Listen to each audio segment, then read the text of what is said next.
ताई, कच्च्या कैरीचा सीझन सुरू झालाय, काहीतरी चटपटीत बनवूया। या रेसिपीसाठी मी घेतल्या 2 कच्ची कैरी, 1 कांदा, थोडीशी कोथिंबीर आणि चवीनुसार लाल तिखट, गूळ, लसूण आणि जिरे।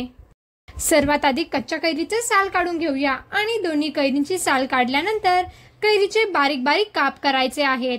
आता मिक्सरच्या एका भांड्यात हे सर्व कैरीचे काप घेऊ आणि मग त्यानंतर कांदा बारीक चिरायचा आहे। हा बारीक चिरलेला कांदाही मिक्सरच्या भांड्यात टाकूया आणि मग लसूण, चवीनुसार लाल तिखट, थोडीशी कोथिंबीर, चवीनुसार मीठ या भांड्यात घेऊन सर्व मिश्रण ग्राइंड करायचं आहे।